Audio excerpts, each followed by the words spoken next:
যারা আমল করে তাদেরকে শিখাই কি জিনিস ভালো ব্যবহার শুধু ভালো না ইহসান করা। এই তিনটা জিনিস কাজ করার মধ্যে একটা হলো জুলুম, মানে আপনি অন্যায় ভাবে তার উপর একটা কিছু করলেন, এটা হলো জুলুম।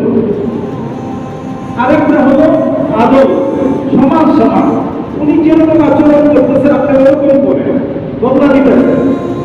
মানে ভালো, উনি ভালো করতেছে আপনি ভালো করতেছেন, উনি খারাপ করতেছেন আপনি খারাপ করতেছেন, এটা হলো আদল। আরেকটা হলো জুলুম, মানে উনি সবসময় আপনার সাথে ভালো ব্যবহার করতেছে, আপনি সবসময় এই তার খারাপ ব্যবহার করতেছেন, এটা তো জুলুম। আর জুলুমটা কিয়ামতের দিন বিশাল অন্ধকার হবে, এই অন্ধকারে আপনি কোনো রাস্তাঘাট না দেখে জাহান্নামে গিয়ে পড়বেন। কিন্তু এই হাদিসের মধ্যে আছে যে উনি ভালো ব্যবহার করেন থেকে যদি ভালো ব্যবহার করে, এরকম না, জুলুম তো করবেই না, বরং উনি খারাপ ব্যবহার করতে তুমি ভালো ব্যবহার করো, ইহসান করো, দয়া করো, ইনসাফ না, সমান সমান না, বরং ইহসান করো, দয়া করো।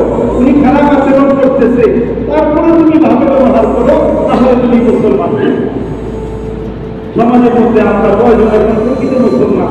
পশ্চিম লোকে ভালো ব্যবহার কেন করি? হাদিস শরীফের মধ্যে আছে পশ্চিমটি কত হক, অনেকগুলো হকের কথা আছে। এমনকি আপনি যে বড় একটা বিল্ডিং করবেন, এই বিল্ডিং করতে গিয়ে যদি পশ্চিম যদি বাতাস বন্ধ হয়ে যায়, তাই মুক্ত বাতাস পাইছে, আপনার দেয়ালটা বড় করার কারণে উনি বাতাস থেকে বঞ্চিত হয়েছে, হাদিসে আছে এগুলো তুমি করবে। তুমি ফল খায়া করো তো ওই পাশের বাড়ি, তোমার ঘরের পিছনে ফেলাইও না, পিছনে যে আরেকটা পড়শি আছে ওই পড়শি তোমার বাড়ি দিকা, তার মধ্যে একটা ফল খাওয়ার আগ্রহ পয়দা হবে, ওই বেটা তো গরিব মানুষ, আপনি ফল আনতে পারেন, ওই বেটায় ফল আনতে পারেন।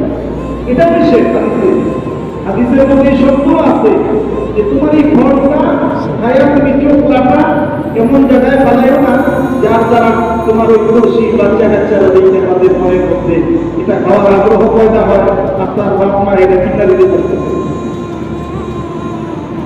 আর আমাদের সমাজের মধ্যে কি করি যে আমার সব কিছু সামনে থাকে, ওই পাশে যে পড়ছি ওখানে গিয়ে গরু ধরে, গরুর যত গোবর নোংরা যা আছে পড়শির মধ্যে গেনা যায়, বাথরুমটা ওখানে করে, এখন তো বাথরুম ঘরের ভিতরে আগে থেকে দিল, ওই বাথরুমটা ওই পড়শি আমার বাড়ির সীমানা শেষে পড়শির ঘরের বাড়ি দিয়ে পড়বে।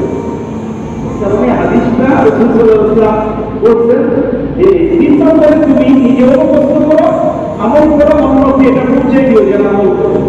আহসিন ইলা জারিকা তাকুন মুসলিমা, তুমি যদি ইহসান করো, তোমার প্রতিবেশীগুলোকে ইহসান তুমি করো, তাহলে তুমি পরিপূর্ণ মুসলমান। ৪ নম্বরে রাসূল সাল্লাল্লাহু আলাইহি ওয়াসাল্লাম বলছেন, ৪ নম্বর হলো রাসূল সাল্লাল্লাহু আলাইহি ওয়াসাল্লাম বলছেন যে তুমি মুমিন হইবা, মুমিন হইবা। ৪ নম্বর কি জানি? ৪ নম্বর হলো আহসিন ইলা জারিকা তাকুন মুসলিমা, এটা হলো ৩ নম্বরে। যাই হোক, ৪ নম্বর আরেকটি কথা রাসূল সাল্লাল্লাহু আলাইহি ওয়াসাল্লাম বলেছেন, এরকম ৫টা কথা বলেছেন। ৪ নম্বর হচ্ছে এই কথাটা যে তুমি নিজের জন্য ওই জিনিসটা পছন্দ করো যেটা মুসলমানের, তুমি অন্য মুসলমানের জন্য এই জিনিসটা পছন্দ করো যেটা নিজের জন্য পছন্দ করো। আমি নিজেরটা ভালোটা চাই, অন্যকে খারাপটা দিতে চাই, এরকম তোমার জন্য তুমি যেটা পছন্দ করো, তোমার ভাইয়ের জন্য তুমি ওইটাই পছন্দ করো।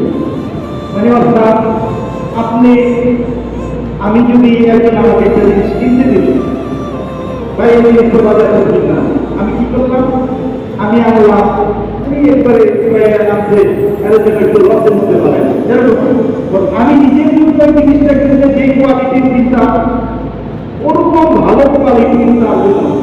অর্থাৎ তুমি নিজের জন্য যেটা পছন্দ করো ওইটা তোমার ভাই মুসলমানের জন্য ওইটাই পছন্দ করো। আজকে আমি যদি সুখে শান্তিতে থাকতে চাই, আমি যদি একটু বড় লোক হইতে চাই, আমার ভাই সুখে শান্তিতে থাকুক, একটু বড় লোক হোক, একটু শান্তিতে থাকুক, এটা আমার দায়িত্ব।